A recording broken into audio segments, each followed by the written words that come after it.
Hello, everybody. Welcome to another edition of Pollock and Thurston. I am John Pollock, joined as always by Brandon Thurston from the Wrestlenomics headquarters. Brandon, welcome back. Well, I'm here. You are here. It is lunchtime, and we have a very special guest with us to dive into the enchanting world of television sports rights.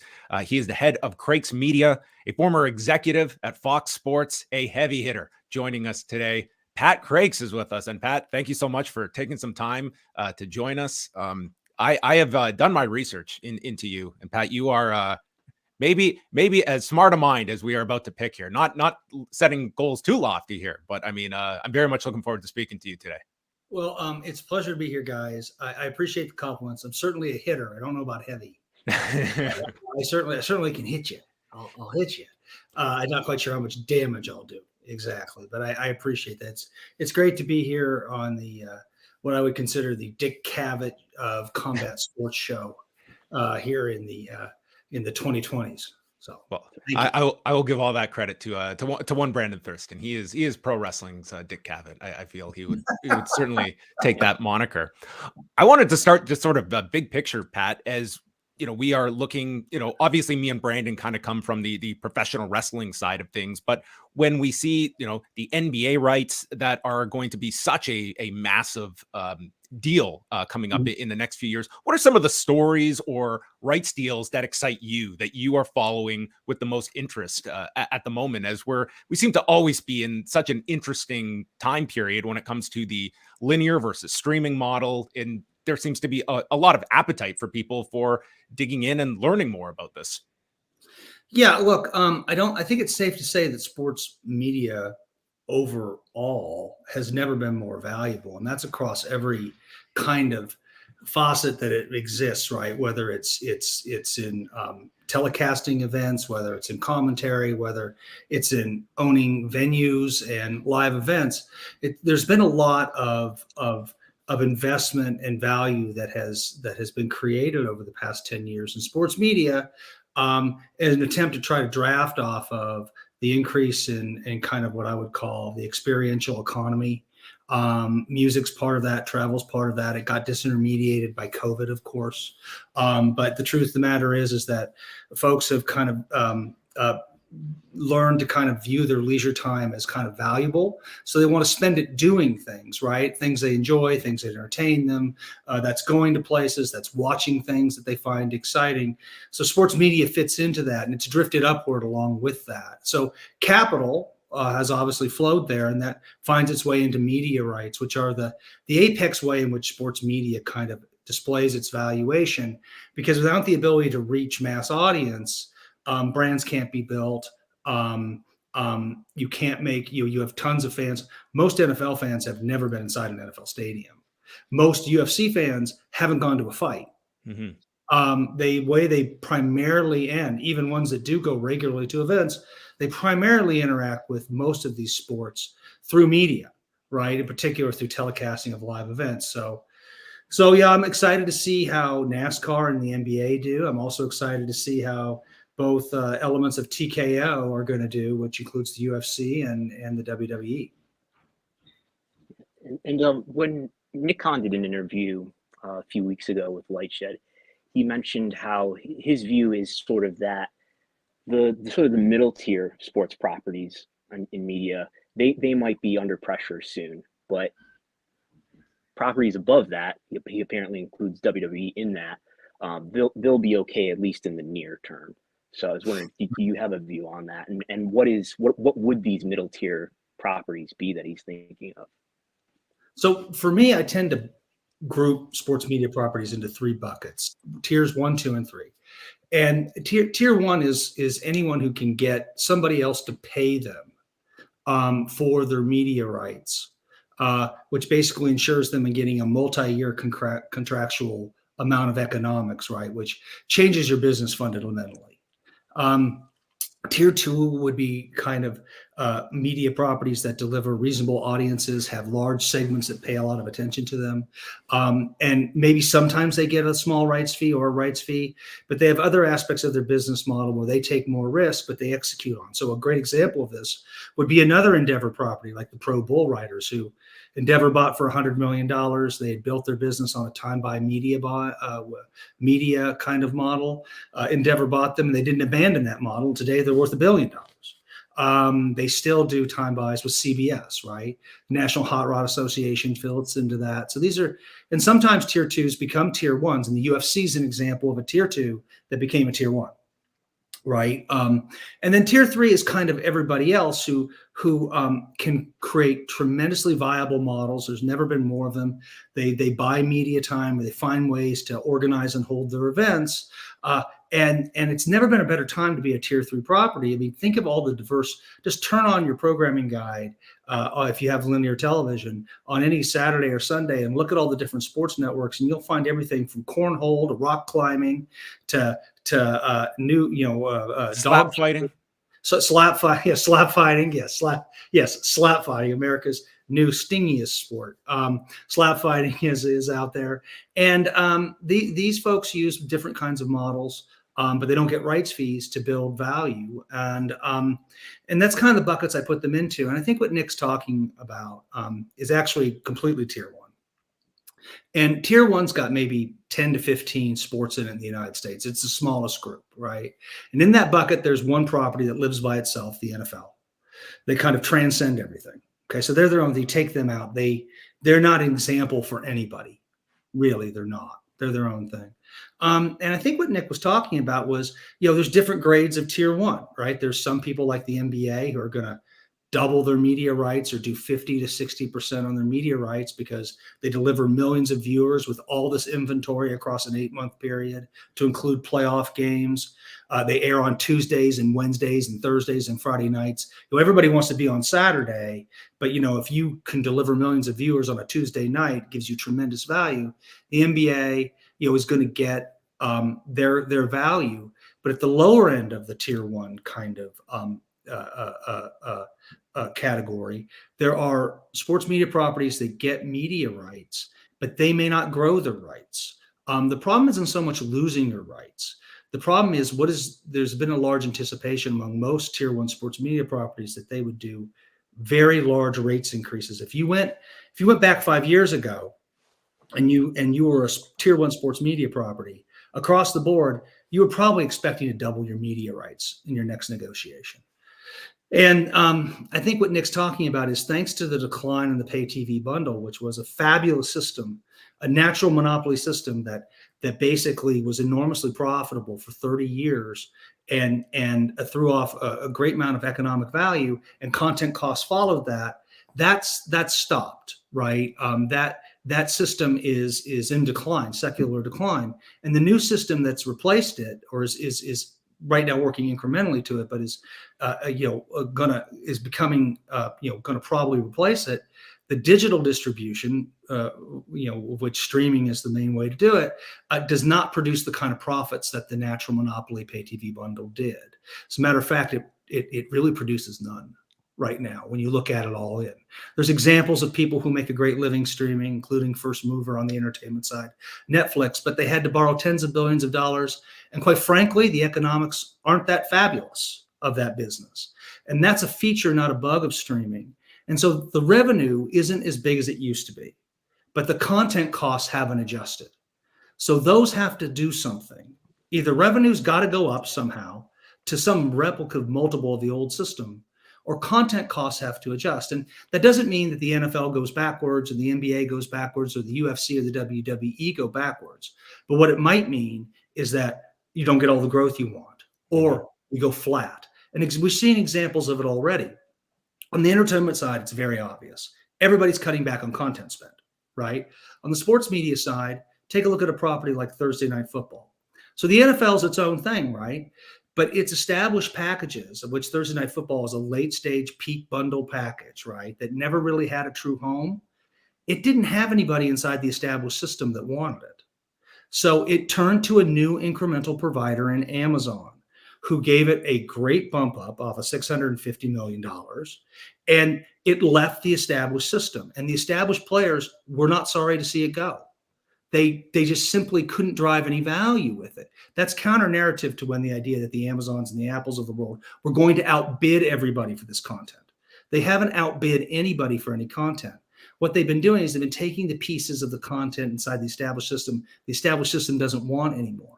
Thursday Night Football goes behind the Amazon multiple paywalls, and its viewing goes down 40%. Because there's some kind of hit to take for that, right? But the league got their money, so they're happy, and Amazon's happy because they're experimenting. Major League Soccer wanted $300 million from its established partners. They said no, so it pivoted to Apple. It gets $250 million, but Apple represents less than 1% of all minutes consumed across all platforms of video minutes. So the reach has to go down. So there's a price to pay for doing that. That doesn't mean it's wrong. Doesn't mean it's not the future. I'm not saying that. What I'm saying is you have to take risks because you're doing something new. So when Nick was talking about kind of what was going to happen with the media rights fees of some properties, unlike the UFC or the WWE, he was talking about that reduced growth or no growth, or having to accept some kind of change in the business model from the established reach and rights to conditional rights with unproven or uncategorized reach, right? And figuring out a new model, which can be risky. And the Pac-12 is a great example of this. Here you have a Power 5 conference. I know USC and UCLA are living, but still, there's probably, in this year's top 25 for college football preseason, there'll be 3 or 4 of those teams in that conference that are staying that'll be in the rankings, and they're having trouble finding a home to grow their media rights. So I think that's what Nick was talking about. And I see the world exactly the way he does for the reasons I explained. We've got this revenue content cost mismatch. Something's got to adjust. It doesn't mean people have to go backwards, but at the very least, it means that the growth has to stop or decelerate. When you're looking at a lot of these different entities from an ESPN on downward, from the outside looking in, it feels as though for years it has been this embracing of streaming being the future and pushing your audience towards that. And now it seems like there's a bit more of just what you outlined, that, hey, we're trading in one fantastic business for a lesser one, at least. And it seems that there is a bit of a realization. Is that similar to what you've observed, that there's sort of a look at, where cable is going, and is streaming going to be, at least in the next decade, as big as projected a few years ago? Yeah. How can you say streaming is the future, but it's not going to be the same business? That's what's really happening. And originally the thesis was, this is going to be kind of a 1-for-1 value shift. And it's not going to be that problematic, and it's going to happen fast. And there'll be lots of new players that were not what I call non-traditional, who built their businesses digitally on businesses outside of media, like Apple and Amazon. And they're just going to buy this stuff because it makes sense to use as marketing for their services. And then the established media companies will also follow along. And the truth of the matter is, the business just doesn't generate the economics of the old one. And that's because the old one was like a utility. It was a natural, but it had local rate regulation, government acquiescence in its profits. You're not going to recreate that on the digital side. And everybody's coming to that conclusion. All the content's fractionalized everywhere. And because it doesn't make any money, the prices of everything that were once cheap have to go up on the digital side. But then you say, well, we can fix it through consolidation. Well, the government may not let you consolidate. The government in the UK just stopped the Activision Microsoft merger this morning. Was it overestimated because the market just expected more subscribers than we've got now, and Netflix is basically leveling off? Yeah, look, I think what happened is that Netflix kind of took the folks who pay a lot of attention to media but aren't really inside it. Wall Street, much of the media itself that reports on business and things like that. Netflix looked like something that was early. Netflix looked like this is what the future looks like. All these subs, they're all loyal. They're consuming a lot of content. They're generating a lot of economics that you can borrow against, which is what Netflix did to get the content. And everybody kind of thought, well, that's just going to be what the business is. And this looks fabulous. The truth of the matter is, though, that when you look back on it now, you see that it was kind of a head fake. Netflix is a fabulous business, one of the most important business stories in American history, probably world business history. And the truth of the matter is that the Netflix that launched its streaming service, launched with a content library of near, a huge content library of near everything, cheap prices off the back of one of the most successful mail order businesses of all time that they auto-enrolled everyone in. It's over with. Does not exist anymore. Mm-hmm. A lot of the library content, which is the most viewed we've learned inside of streaming services, have been cobbled back by the media players with their 100-year libraries, right? And they have they've launched their own services that are like 1/5 of the old pay TV bundles content costs with no sports, and they're all struggling. And Netflix itself, its sub growth has basically ended in the United States. They make some sub growth, but it's streaming became a mature business overnight the second everybody else showed up, which kind of is characteristic of not having an economic moat around the business directionally. And it's very expensive to make the content. The content costs haven't gone any lower. Having a bunch of players that want to now develop content exclusively for this new distribution system means there's competition for scarce talent. Because the truth of the matter is that when you look at entertainment content or sports media content, most of it isn't elite level. I mean, most of the entertainment content ever created, guys, is not worth watching. There was a reason why when I was at Fox on the entertainment side, you commissioned 30 pilots a year, because maybe one or two of them is going to work. And that's when you had 5 or 6 media companies that kind of worked together cooperatively, competitively, cooperation to do development. So, the idea that you can just spend a bunch of money and crank out content because you got some viewing data is, quite frankly, been challenged. And it's the same thing on the sports side. Some things are worth paying a lot for, and some things are not worth paying as much. And when the pay TV bundle was around and everybody was in it and it was going up and the economics were growing every year, well, you kind of just paid the bills for the content. Made sense. Now everybody's having to take a harsh look at it, because at the end of the day, you just can't lose money forever on these things. I mean, on the entertainment side, it seems like everybody loses $750 billion every quarter more than they did before. That's going to slow down now because everybody's taking the axe to the development budgets. But it's given pause to what you spend on sports for standalone streaming.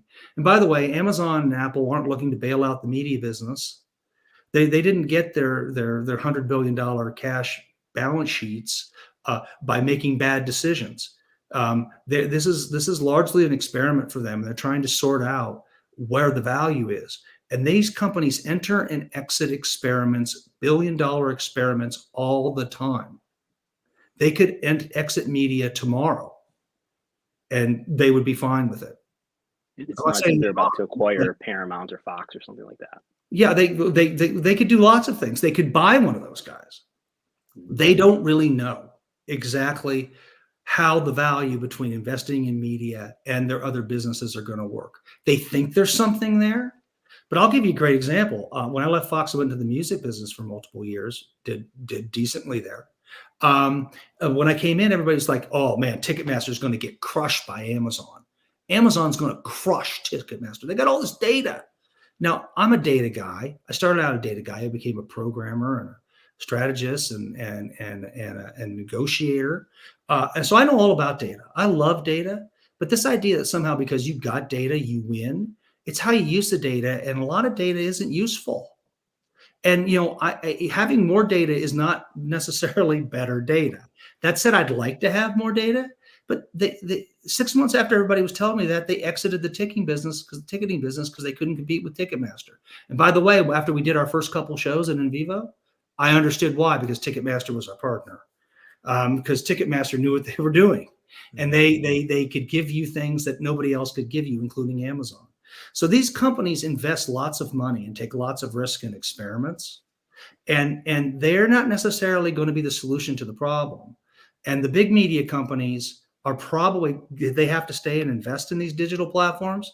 But the point is well taken, John. The question is, how much do you invest in the new platform while trying to keep the old platform's economics going so you can build the new platform? And how long is that going to take? And nobody knows the answer to that.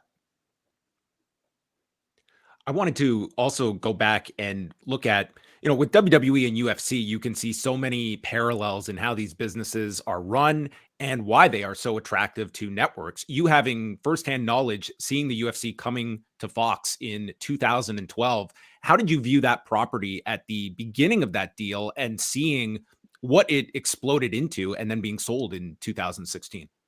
Well, I want to say regarding Endeavor and the UFC, I joined the ranks of elite people who've been thrown out of Ari Emanuel's office. Oh, So I just want to say I've been thrown out of a meeting with Ari, along with like Randy Freer and Eric Shanks and Mike Hopkins. So I've got some good. I was the lowest ranking guy in that meeting. you're trying to warn them about the streaming business. What was the cause of this? I didn't know I was sitting next to Ari. I kind of was like a wild, like, oh, hi, I'm great. It's so exciting to be here today. Right.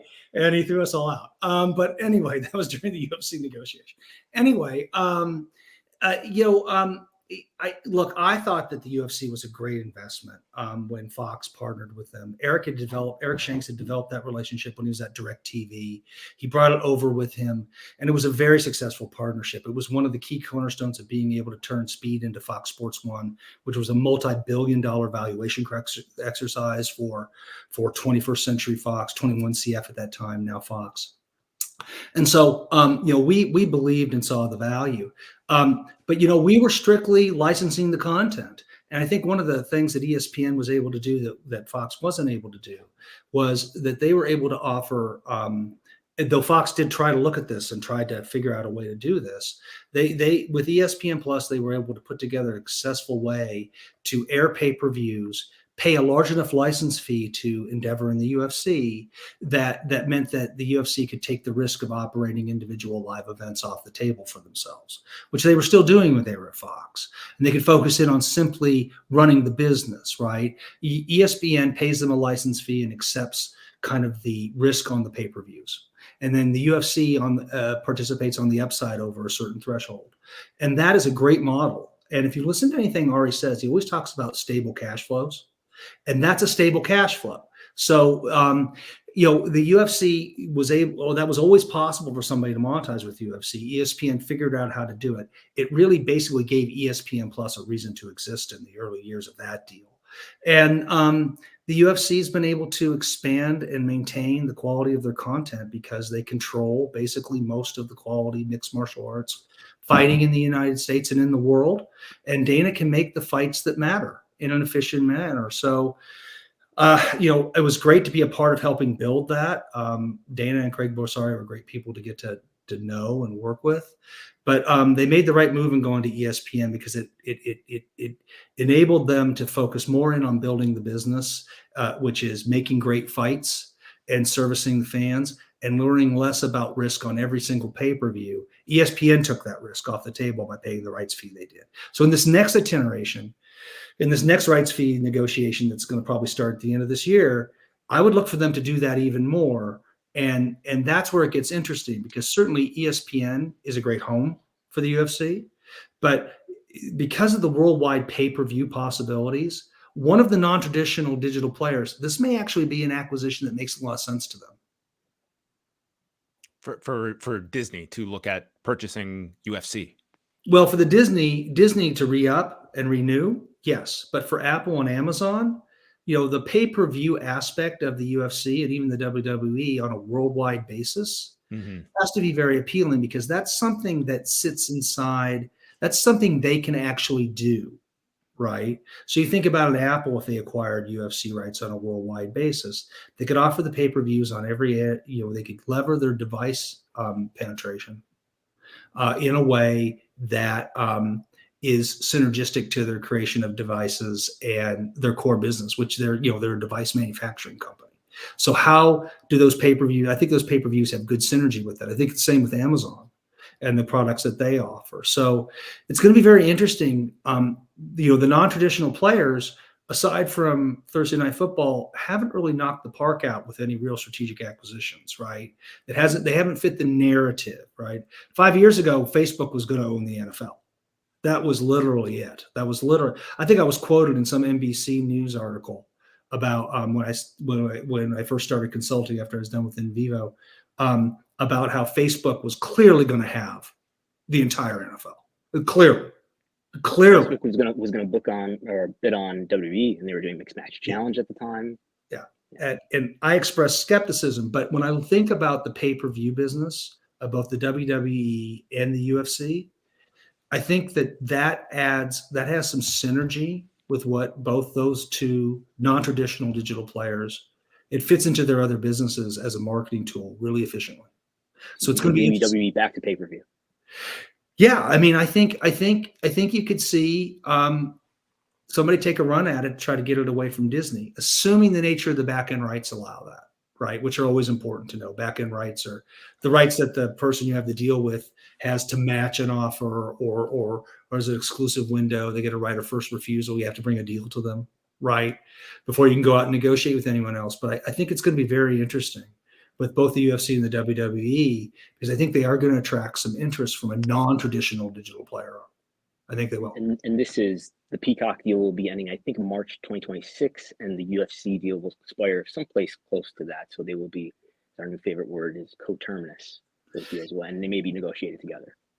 Yeah, I don't know about that. So that's interesting, right? You could, and I knew that. I mean, you could say that, but I just don't think that the UFC will wait for the WWE unless they're going to stay with their current partners. So if you're going to sync them up together and try to do them as one deal, so first of all, that might take some people off the table. That's just a lot of lumber. So one of the things going back to the things that John brought up earlier, as we start having to be more selective of where we place strategic levels of capital, if you do that kind of investment, you probably can't do an investment somewhere else. And when you look at your portfolio, every media company, and to include Amazon, Apple, and whomever, has a portfolio. And their portfolios are slightly different, or in some cases very different. And if you invest in one thing, you're not necessarily able to invest in something else. And so that takes your ability to, probably acquire something else off the table, right? So you can do it. So I don't know if that'll happen, Brandon. I get that. Because it would be so expensive to get them together. They're a year apart. It'd be expensive. Maybe in the future, right? Maybe you do like a 4 or 5 year deal with one, and you sync them up later. So that option's there for you. But depending on the nature of the back end rights, I would suspect that that the UFC would stay with Disney. So I think that they're going to have people interested. And with the WWE, I would think that there's strong reason for them to stay with NBC. The question is, will they stay with Fox?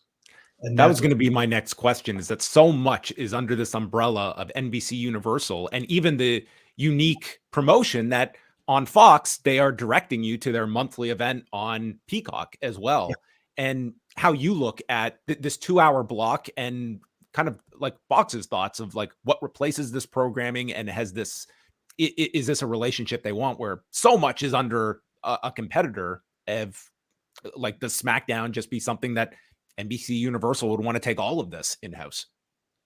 Yeah, look, the SmackDown's doing 2 million viewers on Fox on Friday night. It's broadcast television. It's huge exposure. It fits into the portfolio of what Fox is currently doing, which is largely live sports and news. So it fits it's a good strategic fit. The gang at Fox has a lot of folks who love wrestling, and I think that they really treat it well. I mean, you're not going to be able, if you leave that kind of ecosystem, if you're the WWE, you're not going to be able to place it somewhere else. I don't think, right? Exactly. The problem is, I think for Fox is, to really allocate a lot of strategic capital, they need strong advertising, but what they really need is the ability, for example, if they're going to keep it on Friday night, to get distributors to give them some kind of retransmission fee bump for the broadcast affiliate. So you get some fee-based revenue there. And they don't have that right now. They haven't been able to secure that from the distributors. So, with that in mind, more about how that works. You and I had a conversation probably a couple of years ago where you basically taught me how these revenue streams work, and that there's obviously advertising, which everybody talks about, and the ad rates that Raw or SmackDown get. But many, especially the NFL, right? The networks that air the NFL have agreements with the cable or satellite carriers we guarantee you that we're going to carry the NFL, and you're going to pay us X amount of dollars for that. If I'm getting that right, what you're saying is WWE doesn't have that, at least for SmackDown. Yeah. So So the way it works with any pay TV channel or with any broadcast channel today is basically you say, look, I've got this entity that broadcasts this portfolio of content, and I think it has value. I think it has an overall value. Then there are elements inside of it that I think we should talk about also having their own value. So in the case of ESPN, ESPN has the college football playoffs. So ESPN has all this content, and the pay TV distributors say, okay, that's worth a certain value. And then ESPN says, well, look, I also have an NBA conference final and the college football playoff. I think they're worth, if I make $9 a month, I think they're worth $1 more than that, right? Or I think they're worth $1 of that. So that's the, and the distributors say, okay, we agree to that. And these deals and that those deals apply to any pay TV channel, and they also apply to broadcast television networks where the local affiliates negotiate fees with distributors. That in the case if the media company owns them, they directly get those fees. And in the case if it's a broadcast affiliate, right? Because like Fox has 200 affiliates, they only own about 28 of them. They kick back a portion of their retransmission fees called reverse retransmission comp to the network. And that's how the NFL is paid for. The NFL is most of that new NFL deal is almost all driven by retransmission fees, which are similar to pay TV fees, but a little different because broadcast technically reaches everybody with a TV home in the United States. So you have greater reach, about 10 or 15 million more homes than pay TV. So ABC reaches 10 to 15 more million homes than ESPN. So, and that's where the real money is now, because those are still remain the highly viewed, right? Even though the viewing has gone down, they're the highest viewed outlets, and the viewing on those broadcast networks put streaming to shame. They beat the living crap out of it on an average minute viewing basis still. So distributors find value there. So in the case of SmackDown, you see in the 2 million viewers every Friday night, you see the advantage of reach in primetime on broadcast television. Advertisers recognize that reach, right? You're reaching a lot of people, they're younger, blah, blah, blah. We'll pay you for that. The distributors haven't yet said, you know what, we think that's worth enough that we want to say, we're giving you $8 a month for your affiliates, and now we want to give you $8.50. Now, one of the tricks is when you negotiate with a distributor, you're negotiating your portfolio. So sometimes properties come along with a real apex property like the NFL. But if you're Fox and you're paying a lot of money for the WWE and you do your P&L, how many revenue sources do you have? You've got a rights fee that you're paying that goes out. Then you've got your advertising. But then you've got a big hole because you have no fee revenue. Typically for the top properties, advertising is 30% of what you're paying in your rights fee.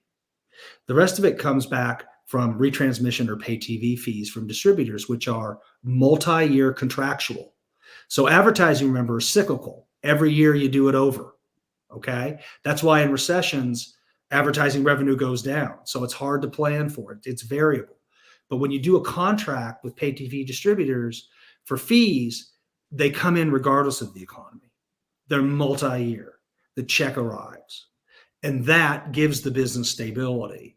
So that's why the biggest properties that draw the most viewers are the most valuable to distributors get large rights fees, because the pay TV distributors will pay up for that viewing on multi-year basis contractually instead of just relying, and then you don't have to rely only on advertising, which is cyclical. So for Fox, the trick is, do they think they can start getting some value out of fees with this, right?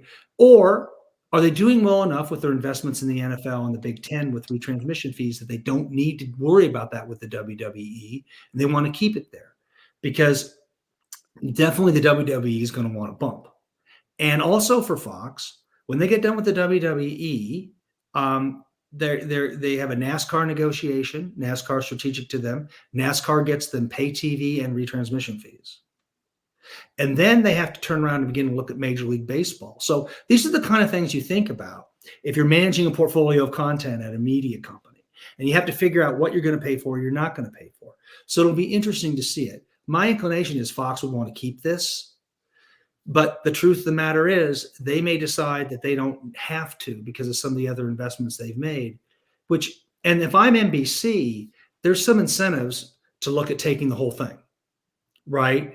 And that may become an opportunity for them. And also, much like the UFC, if I'm an Amazon or an Apple or any other digital CarMax.com, whoever decides to get into media, right? There may be some value to acquiring a property like the WWE because of the opportunity to redo pay-per-views on a scale basis worldwide. And it would seem from the WWE side and sort of what you've outlined here is that reach probably has a lot more importance than 5 years ago when you're looking at this.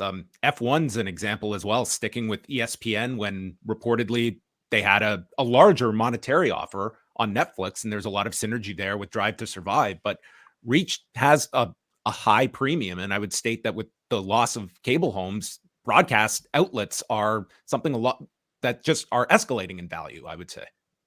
Well, that you bring that up, right? So, Fox and ESPN and Amazon are managing portfolios. Well, the WWE is managing a portfolio too. So they've got content, they've got different partners, they've got different types of vehicles, they do different kind of audience profiles, different kind of economic models that flow through that. And your point about reach is well taken. I mean, your WWE, Fox is huge. I mean, we're on broadcast television for 2 hours in prime time, 51 or 50 weeks out of the year. And the amount of promotion, they're a good partner in Fox. They're a good partner, right? They treat us as core. That's something else too. They treat us as core. They pay us a lot of money, and we can promote all our other content. To your point, we can promote stuff on Peacock. Sure. And how do we replace that? And the answer is NBC might be able to offer them something. Right. That's one of the things that makes NBC so interesting because NBC has broadcast, pay TV, and streaming assets. They have what I call the TriCast distribution system. Fox doesn't. Fox doesn't have a streaming platform. They have Tubi, but it's not quite like what the sub-fee / ad supported model of Peacock. So the WWE has to look at its portfolio as well. And losing Fox, are they okay with that? Are they okay with losing reach, right? Or can they find another partner that would be prepared to give them a night of prime time in the same kind of all-out way Fox does, which is hard to see, but maybe NBC could make that offer. If anybody could, probably NBC could. Before we wind things down, I did want to touch a bit about the portfolio of Warner Brothers Discovery, and they house AEW Wrestling, which performs very well on Wednesday nights. They currently have 4 hours of original programming per week. They look to be adding another program on Saturday nights. And when we're talking about these giant rights fees, a bargain when you look at the performance they have. How familiar are you with AEW? And do you feel that they are something that, as Warner Brothers Discovery are trying to slash all of these costs, that it eats up a lot of hours at a relatively low cost for them? Yeah, I think AEW is a good example of what makes sense for the new WBD.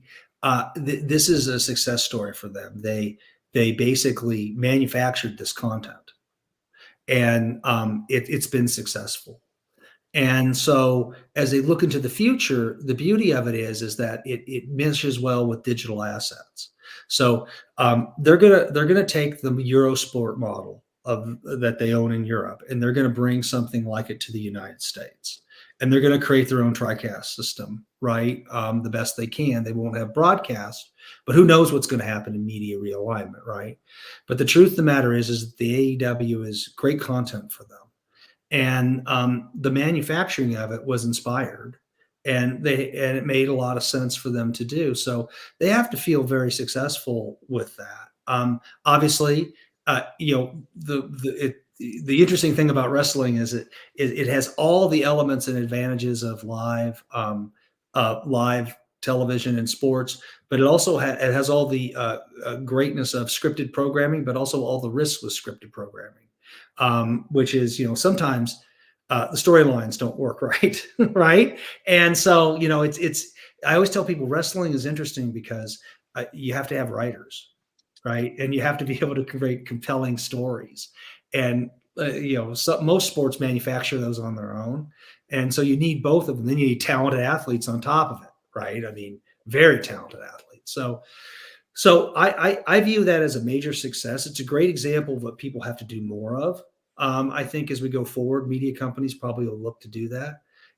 But but it's been a major success story for them, and they're going to absolutely continue to do it. I probably imagine at some point they'll try to find a way to create more hours, in particular for digital assets that they probably plan to launch in the United States. Do you have a prediction on what AEW might get? They're going to expire probably the end of 2024.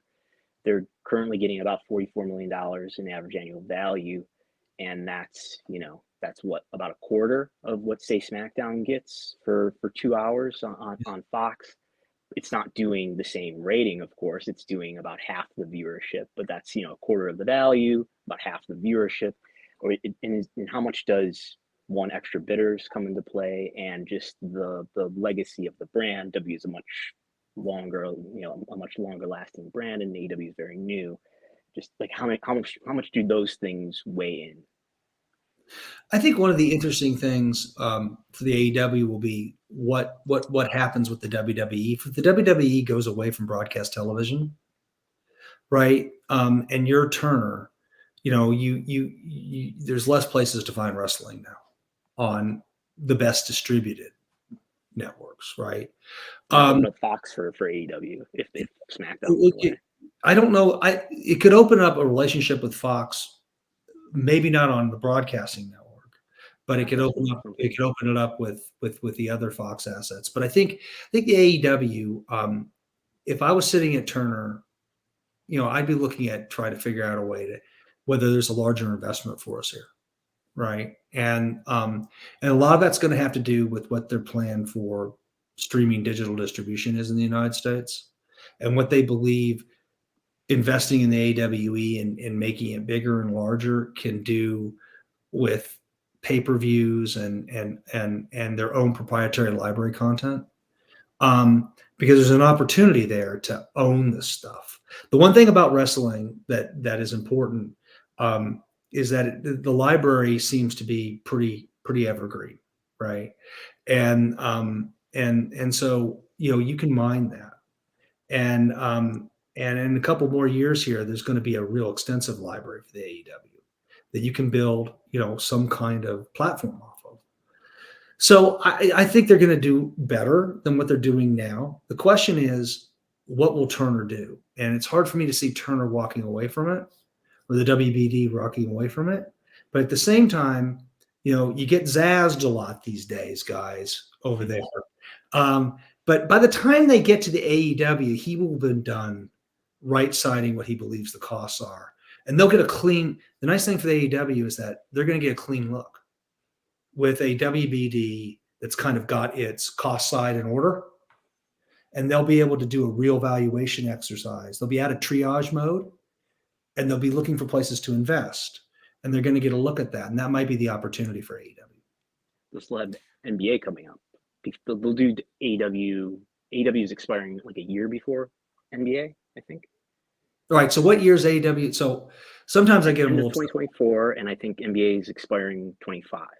Yeah. So I don't know when the exclusive negotiation window for AEW is, but the exclusive negotiating window for NBA is well before 25. So they, obviously, but when you think about the investment, right, the NBA investment is going to be much more significant than the AEW investment, even if the AEW investment tripled on an annual basis. So I feel like the AEW investment is kind of like, if we're going to be in the live media business here at the WBD, we should maybe figure out a way to do this, right? And then the NBA is kind of a different thing. The NBA is one of these things where you have, like, we're going to invest multi-billions every year for 8 years in this. And that's kind of a different conversation. So I don't know that the AEW is impacted much by what happens with the NBA. As a matter of fact, if I were AEW, and I wanted to stay with Turner, I'd want Turner to keep the NBA, because it means that, the WBD is committed to live sports. Well, Pat, this has been just a tremendous discussion. It has been great to pick your brain for as long as we have had you. I think we will have to do a return visit. We will come knocking at some point in the months to come, because this stuff is certainly fascinating to discuss, and all the different balls that are going to be in the air. But thank you so much for joining us, and I hope we can do it again sometime. Yeah, absolutely, guys. Thanks for having me. Great questions. I really enjoyed it. I'm happy to talk. Good time. All right. Well, thank you very much. The first time we talked, I learned so much, and I've been relying on our conversation ever since for talking points on my other podcasts. Well, I appreciate it a great deal, Brandon. I learn a lot from following you on Twitter, and I appreciate that. Thank you. All right. Thanks very much, Pat. Have a great one. We'll talk soon. Okay, guys. Take care. Bye. Well, there you have it. A college level course. We're going to be having an exam for all the listeners now at the end, where we are going to go through that. I learned a ton just listening to all of that. This is somebody that was an executive at Fox for years, in the rooms for a lot of these negotiations. And, from like my perspective, somebody like right up close and personal with the UFC deal at Fox during his tenure there, and throwing out a lot of interesting scenarios there. But one being that, as we have discussed, Brandon, like AEW is a great value for Warner Brothers Discovery, and it's been backed up by their commitment of just adding on more hours of content with this yet to be announced Saturday show, expected to be the next 2 hours. Yeah, it's going to be more content, more hours. We were talking about it on Sunday. It's still, even when you add in, so we got 2 hours for Dynamite, another one for Rampage, up to 3. If assuming the Saturday show is just 1 hour, you're up to 4 hours of in-ring content, not counting All Access or things like that.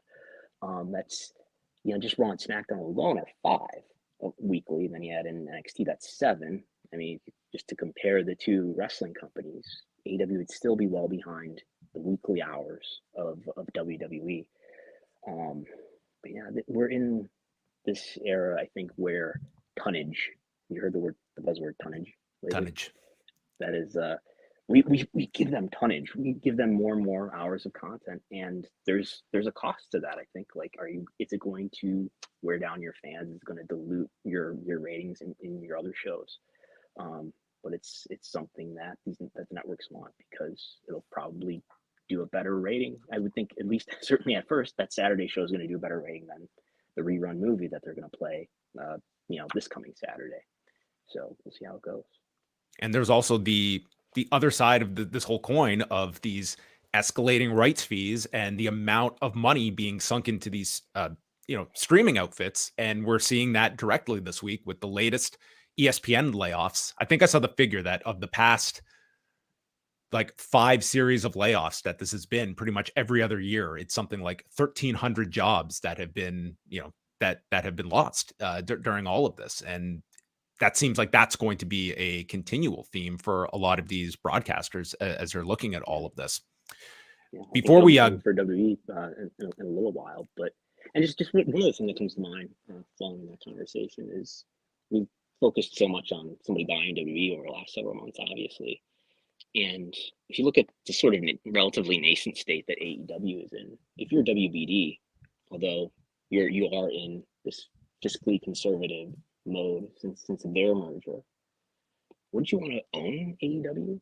Because it was one of the subjects I think has not been talked about enough, is the idea of where you see a UFC, and if you were Disney, would you not have wanted to have bought UFC back in 2019 when this deal started, versus now that it would probably be out, like UFC has just grown to such a mammoth degree.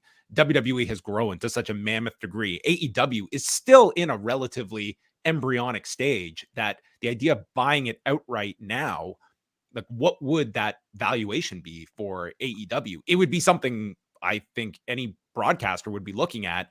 And Warner Brothers Discovery, I mean, I don't know what their idea of like acquisitions would be given their current state, but I would think like that's a natural conversation that you would want to. If you're Tony Khan and Shad Khan, you don't need the money. You've got, I believe the Khans have way more than enough money to finance this indefinitely. Are there other advantages that AEW as an entity would gain by being owned by WBD? I don't know. That's something to think about. You know what I was thinking of this week, just in regards to Cody Rhodes and such, that what an interesting what if Cody and the Elite end up getting some kind of equity stake when this started, because that was one of the Yeah, questions points. when AEW started, like of them getting some kind of points. And it was made clear at the beginning they did not have any equity stake, but it would have made Cody's exit a lot more tricky. And certainly you would not have had this fear of losing these talents, that if they have stake in the company, it's a much more, you're tied in that much more, and what this could sell for, even if you're talking like 1 to 5% of the company among those guys. Right. Like, I mean, even think about that from WWE's perspective. If Cody leaves, if he did leave AEW as a talent, which we don't think he does, if he had points in AEW still, do you want to hire somebody who has an interest in your company? It certainly sounds like a financial conflict of interest. Let's talk a bit about this lawsuit that was filed on behalf of former WWE writer Brittany Abrahams. Brandon, both of us have had a chance to go through this suit, and there's quite a lot to it. So it's a civil suit. Brittany Abrahams worked with the company from November of 2020 until April of 2022. And the defendants listed in the suit are WWE, Vince and Stephanie McMahon, senior writers Chris Dunn and Jen Pepperman, lead writers Mike Heller, Ryan Callahan, and Christine Lubrano, who is their SVP of Creative Writing Relations. And she is claiming discriminatory treatment, harassment, hostile work environment, wrongful termination, and unlawful retaliation against the plaintiff due to her race, color, and gender. She was one of the few Black writers on the staff, along with Kyla Silvers, who is also listed as one of the witnesses in this suit, and goes over several instances, including dialogue that was written for Bianca Belair, a storyline involving Reggie dressing up in drag, which never did get onto television, but was pitched in a Slack chat, and then others involving a Shane Thorne, who would be given a hunting gimmick where he would be hunting wrestlers and would go to hunt Reggie, and putting him in a cage was discussed. We also had, and this is the one that will probably get a lot of attention, was the idea of a love triangle involving Aaliyah, Angel Garza, and Mansoor, now of the Maximum Male Models, where Mansoor would have a deep, dark secret. And one of the writers pitched the idea, what if his secret is that he was behind the 9/11 attacks?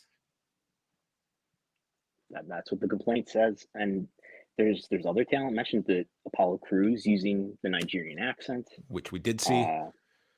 Yes, there's mention of a comment or a line that Bianca Belair was scripted to say, something about taking her earrings off, and Bianca Belair complained, like that is, you had Bianca Belair allegedly complaining multiple times about not wanting to state this line, and also hearing from Black performers that felt like they were not being heard and issues with their portrayals. So this is very much a suit that does sort of look at the writing for minorities, for people of color in this company, and who are in these rooms, what voices are being heard. I don't know what ultimately this case will result in, but it is going to lead, I think, to an examination of just the writer's room as well. It raises question, just, what's the demographic makeup of the writing team? We think it's somewhere upward of 20 people who are on the writing team. My impression for years and years is that there were few women on the writing team. That seems to have changed. If only going by the names in this complaint, there are at least some women, but I think it raises questions about how many people of color are on this writing team that's writing content for a very diverse cast of talent. Yeah, and I think that there are, degrees to this. Like, you can certainly look at things that are just outright can be classified as racist. And I think there's also more nuanced things, just in terms of, for instance, a white writer that is not going to be from the same sort of upbringing, the same kind of experiences that a performer that is a minority has not been through, and that you are writing for, and it's just a case of ignorance or just unaware of those experiences as well. But it's an interesting case to look at, and The final thing was just her dismissal that came just after WrestleMania last year, and essentially being reprimanded over taking one of those commemorative chairs that you can get ringside at WrestleMania that she stated several of the writers took, including herself, and then was reprimanded over and then terminated on April the 7th, believing that she was singled out over this. So it's a case that has a lot to it, but very much examining the writing process. We will see where this is going to go. She is seeking punitive and declaratory damages and seeking a trial for this, which I don't know if that's how far it will reach. Her termination is framed by her as retaliation for her pushing back against. Ideally, looking at this as just a reason for them to get rid of her. By her as just a front to give them some reason to fire her, and she presents all these other situations in which writers had previously taken a WrestleMania commemorative chair without consequence, but this was something that she was purportedly fired over. We also have an email from Nick Khan. Do you want me to read this email to you, Brandon? We are all fortunate. But let's all hear it. This is from Nick Khan, courtesy of PW Insider. We are all fortunate. We are all fortunate to be 3 years, 1 month, and 14 days removed from the moment where stay-at-home orders were put in place. So definitely he was getting on Google, like, when can we make this 3-year period sound the absolute longest? You break it down by year, month, and day. How many hours since that stay-at-home order? How many seconds? They're ticking. Businesses shuttered, some permanently, and sports seasons canceled. Of course, at WWE, and thanks to all of you, we continue to move forward, never missing a week of production in the safest way possible. As I have had the good fortune of meeting with so many of you over the last few months, it has become apparent to me that our business thrives on creativity and an unparalleled work ethic. All of us physically together as a part of that. As such, we will be going back to what has always been the case prior to COVID, which is a return to 5 days a week in office. Nothing replaces our ability to interact with one another as we collectively continue to build and represent our company. We will all connect better and be better. Monday, May 1st, we will start our full-time return to office. For those based in Stamford, our first group has moved to our new HQ, and the rest of us will be there shortly. We thank you for your patience with this process. If you have not seen it yet, it's a spectacular workspace that we believe you will be quite proud of. Thank you for all, Nick. Come back, where our disgraced chairman will be there on a daily basis, and it's better that we're all interacting on a daily basis. Yeah, so I was told there was an employee survey some months back, I believe, sometime after Vince was gone, and employees were surveyed about, among other things, how they felt about flexible work or work from home. And as you might expect, it was very popular. So I think, at least to some degree, this is being met with some unhappiness with the employees. And you could view it as, maybe let's apply some discomfort. Let's find out who's really enthusiastic about being here in this workplace. Because if people quit, you probably don't have to pay them severance, and you're probably going to lay off a lot of people when the merger starts to really go into effect. No, they said everything's going to be run just like before, Brandon. It's just we're under new ownership. That's it. Business as usual. Okay. You're right, though. If this does curb any percentage of people that do not want to come back to work, it does lessen what are inevitable, that these cuts are coming. They also have this giant new headquarters that they have sunk millions and millions of dollars into. And this was a project pre-pandemic, and one that they are obviously want bodies in these headquarters. So this is something many, many businesses are going through at the moment. And there's been a lot of resistance, like the idea of these, giant headquarters and office spaces. Like it does make me wonder 10 to 15 years from now, like what the office space culture is going to be when we have gone through a much more, when you're talking about cuts and just financial, cutting, that people that can work at home, that can be viewed as an asset for many businesses as well. And this new headquarters is costing them a lot. It's something that's discussed every earnings call. I'm sure it'll be discussed again next week.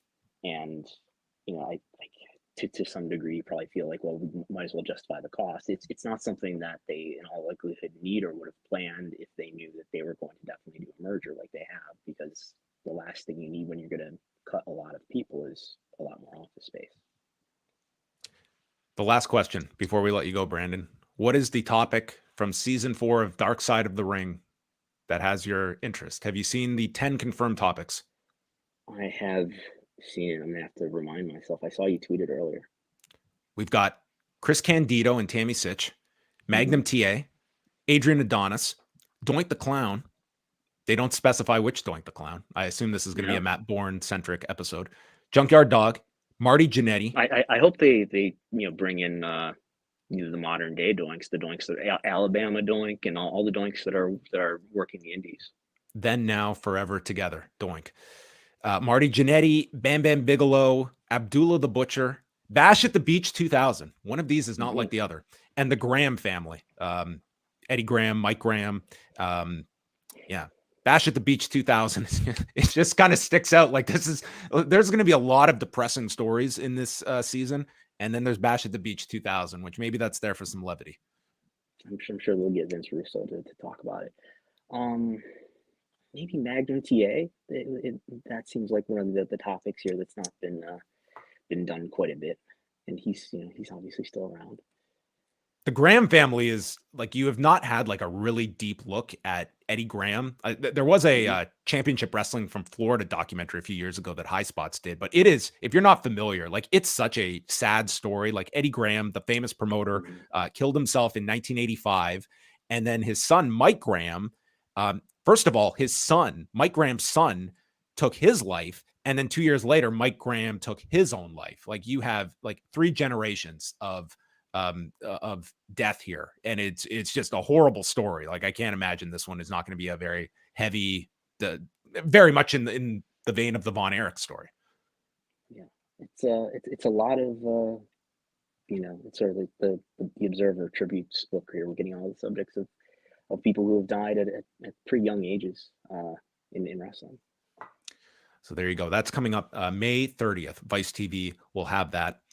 But Thursday nights, it is the Thursday 30, and we have got Brandon Thurston coming at you, where I'm sure that there will be many more stories to come over the next 48 hours. Are we going to get 30 minutes dissecting CM Punk's travel log from Monday, from Florida to Chicago, into the Allstate Arena, out of the Allstate Arena, and to his local home, I guess, to watch the NHL playoffs that night?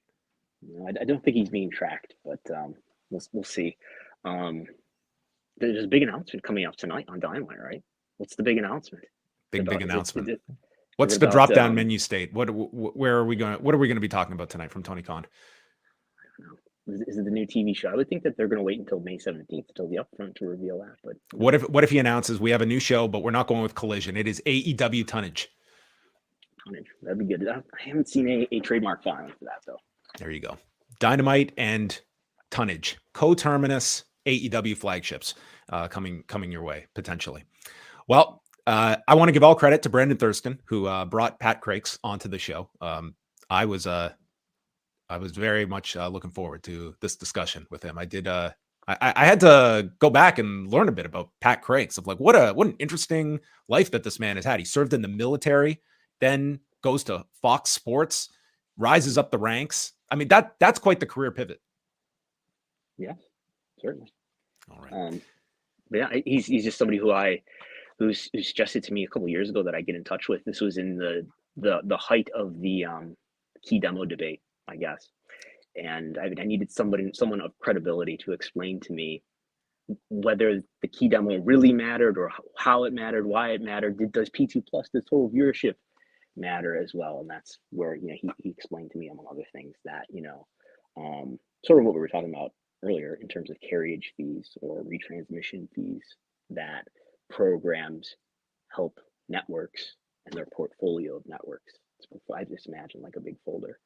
Portfolios of networks make deals with, say, DirecTV or your local cable system to pay them for the right to carry USA Network or Fox, or you name the entire portfolio or conglomerate of networks when they make those deals.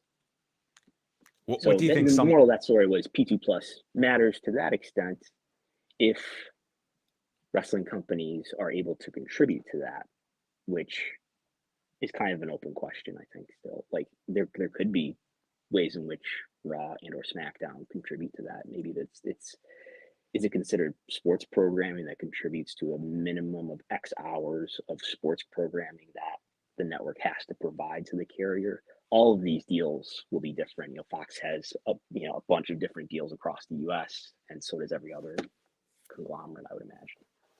What do you think the average citizen in Buffalo would react if they got their notice from their local carrier that your cable fee has gone up 25 cents because SmackDown has been renewed and you are now required to pay an extra quarter for WWE wrestling? Do you think they have that muscle that they'll be like, can't go without my Friday night SmackDown? Depends on the age. I think older people will hold on to the bundle longer, and younger people are more apt to, in general, to cut it. And we'll see how long it takes before those cord cutting numbers plateau. I don't know. Next week, Brandon and I are going to be back because it's a very busy day on Wednesday. Brandon and I will not be reviewing Wrestling Dontaku, but we will be talking about the Q1 earnings report that WWE will be holding. Cross my fingers, it is still scheduled for 8:30 in the morning. We are planning to be live next Wednesday. It's gonna stay that way. I'm hoping so, because we are planning to be live at around 1 Eastern, the same time slot next Wednesday. We'll go through the earnings call, whether or not Vince McMahon is there. I'm thinking not, but who knows? This will be the first call since the merger. So I'm sure Nick Khan will be in fine form. We will see if he is in light shed form or if he is just in regular media appearance Nick Khan mode. I'm thinking the latter. I think the latter. There'll be, of course, there will be prepared statements, and then there will be Q&A, and I'm sure he will answer all questions carefully. Yeah, it's amazing the power of Brandon Ross's words of, you guys know I interviewed Nick Khan, right? And boom, the Nick Khan interview is on. It's a treasure trove there that we found. So was all the aggregators covered that? Was that not behind like a paywall or a login wall? Because everybody linked to it. Everyone linked to it. I thought it was behind a paywall. Me too, but I don't know. I mean, I think you covered it first, or actually Neil Flanagan typed up something on it, wrote something on it, and everyone flowed from there.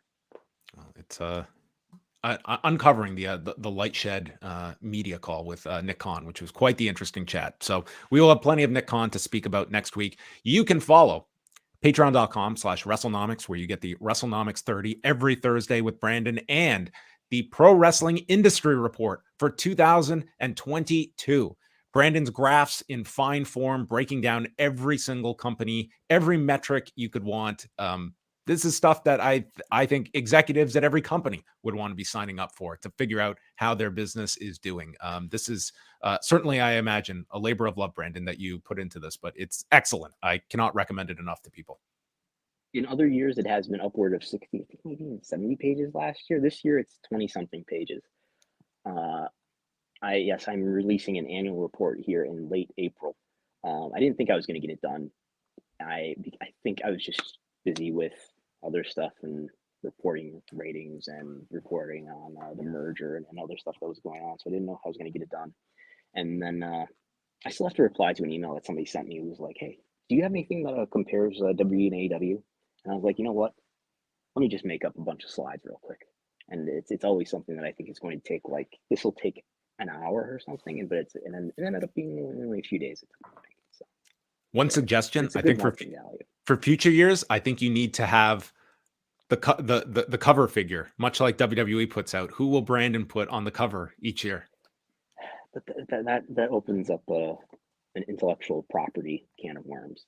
What I'm going to monetize and sell a PDF that contains a picture. Who owns that picture? No, a drawing. Okay, separate art. A drawing. Yes. Does a drawing count as someone's likeness though? Should they be getting royalties for that? I think that's you could pay the artist. We could all do a little fundraiser. We could get you artwork. Okay. And then we could put Roman Reigns right next to Tony Khan, and they're both holding up the one. And that could be year 2023 and beyond. That's an idea. On that note, we are going to sign off. A big thank you to Pat Crakes for joining us, and all of you. We hope you enjoyed this discussion. The spreadsheet is growing. I have added some more names that Brandon's going to seek out. We have years worth of guests, everyone, that we are going to go through. So lots of interesting people, and we're open to suggestions as well. So that's going to wrap things up. We are back tonight, myself and Wei Ting, with Rewinded Dynamite. We will be live here on this channel on the Post YouTube at 10 Eastern, following Dynamite in Sunrise, Florida. So we will speak with you then. And that is going to wrap things up. Thank you for tuning in.